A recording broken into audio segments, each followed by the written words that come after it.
नमस्कार दोस्तों। आज हम बात करने वाले हैं एक ऐसे हादसे के बारे में जो बीते कल के दिन घटित हुआ गुजरात के वडोदरा शहर के अंदर।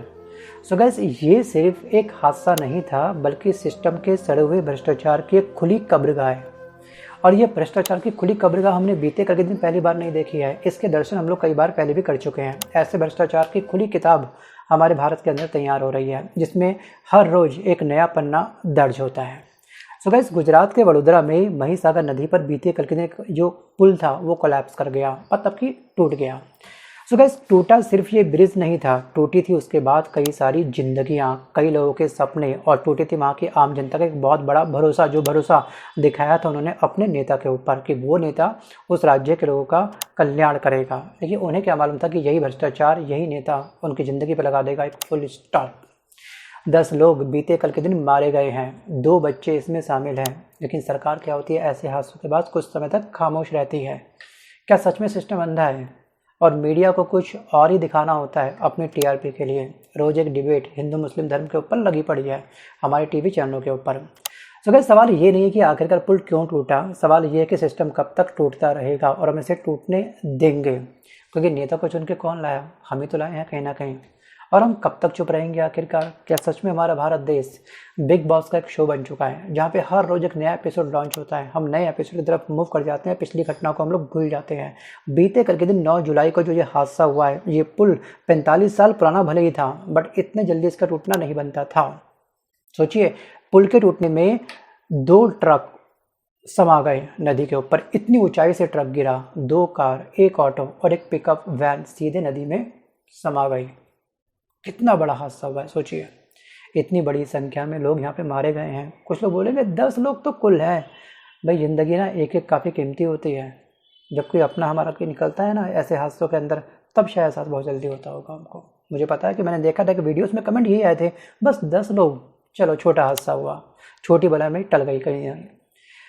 सो गाइस, ये कोई एक्चुअली एक्सीडेंट नहीं था, ये एक सुनियोजित कह सकते हैं हत्या थी। क्योंकि इस पुल में अप्रैल में 2025 में ही दरारें आ चुकी थी और वहाँ का जो लोकल पत्रकार था, जिसका नाम है दोस्तों राकेश वसावादा, जो पत्रकार है यहाँ के लोकल, उन्होंने इस बात की जानकारी अपने प्रशासन को दी थी कि भैया यहाँ पर ये पुल टूट रहा है, आप देख लीजिएगा। लेकिन जवाब में क्या दिया प्रशासन ने? रिप्लाई प्रशासन ने केवल ये दिया कि सब कुछ ठीक है। अगर अप्रैल मंथ में ही 2025 में ही कुछ महीने पहले जो हमारा जो मंथ भी था, अगर उसी समय इसकी रिपेयरिंग कर दी जाती, इसको ध्यान में रख लिया जाता है, इस संज्ञान में लिया जाता है इस पत्रकार की बातों को, तो शायद ये हादसा नहीं होता।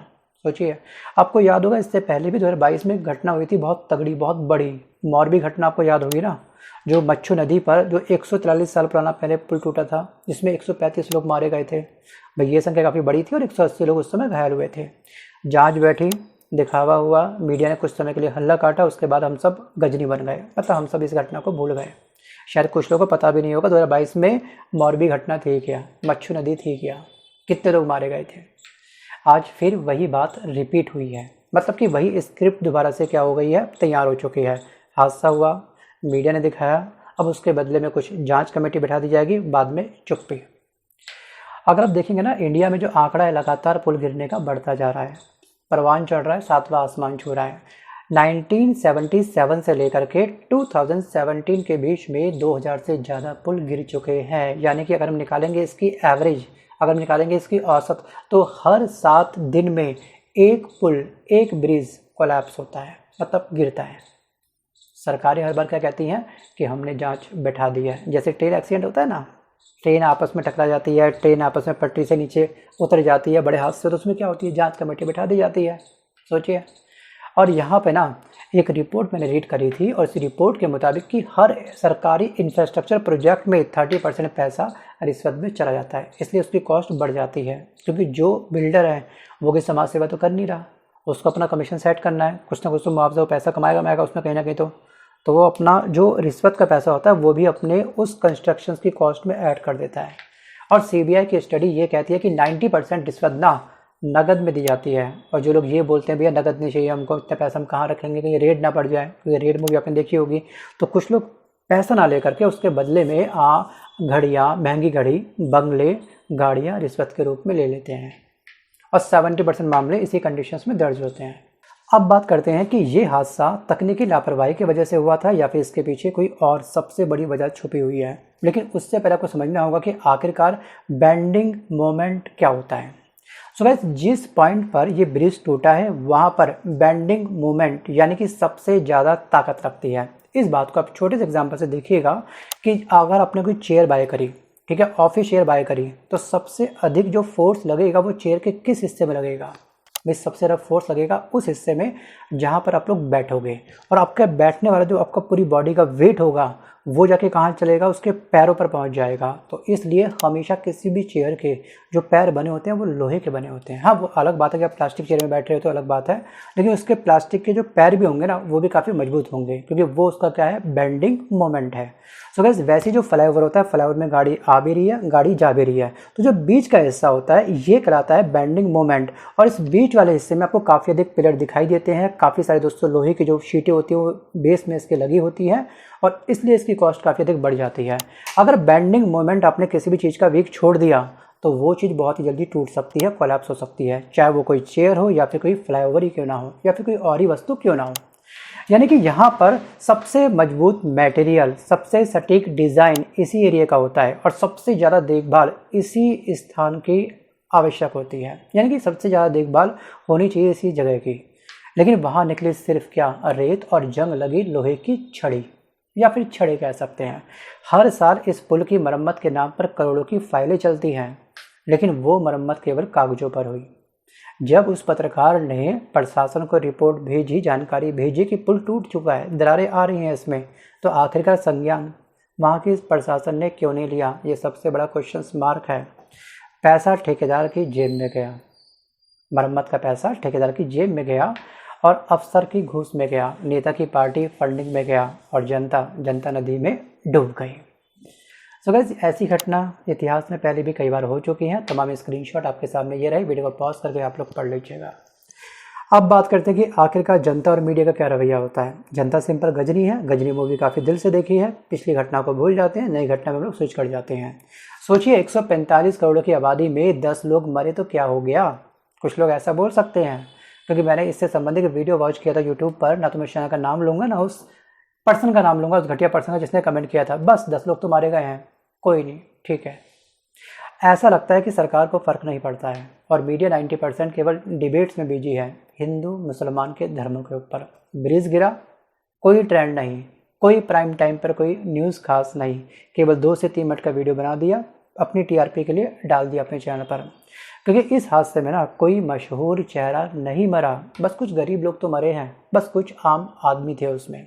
अब आम आदमी की जान इस देश में सिर्फ एक छोटा सा आंकड़ा है, केवल वो क्या है? वो केवल एक वोट बैंक का एक छोटा सा, कह सकते हैं, एक नंबर है, बस।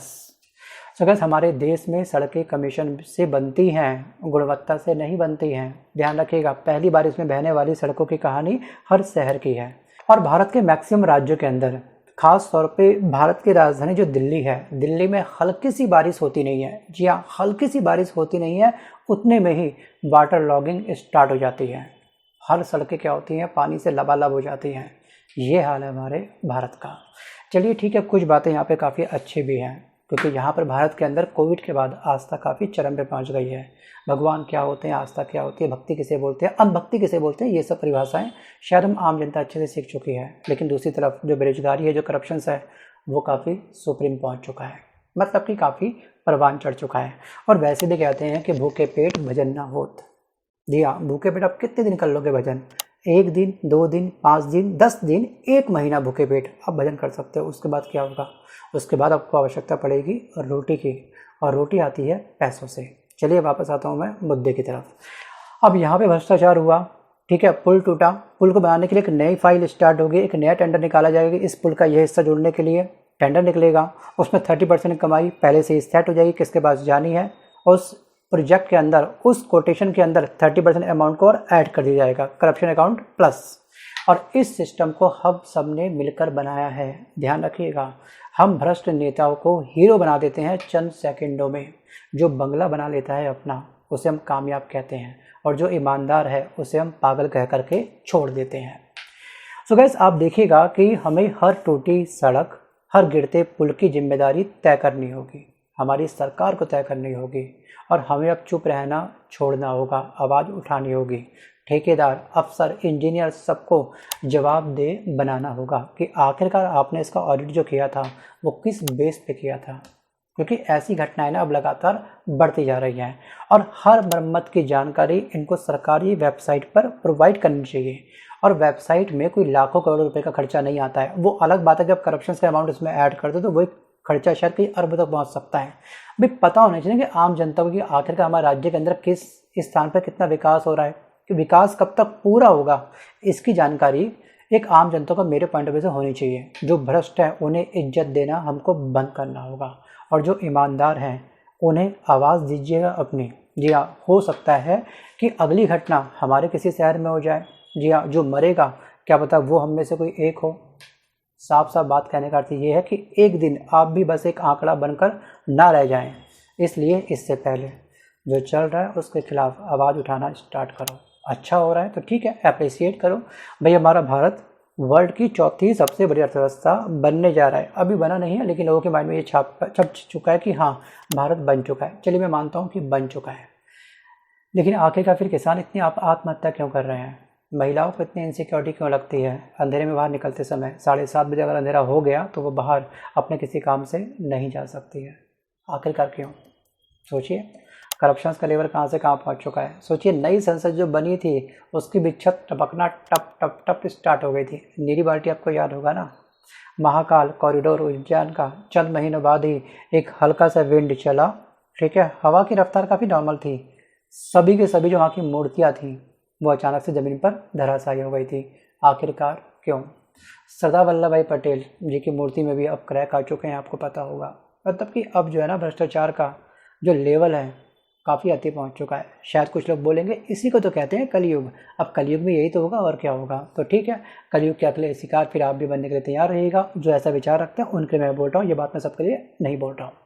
सो गाइस, आज के इस वीडियो में बस कर इतना ही। इस पर आपका विचार क्या है कि अगर आपको भारत से भ्रष्टाचार समाप्त करना होता तो आप क्या क्या एक्शन लेते? Step by step, her step अपना आप मुझे कमेंट करके पक्का बताइएगा, क्योंकि आपके कमेंट को कोई और लोग भी तो पढ़ते हैं कि कहीं ना कहीं उनको भी एक नया आइडिया आपसे मिल सकता है। तो अपनी योग्यता के आधार पर आप मुझे कमेंट करना मत भूलिएगा।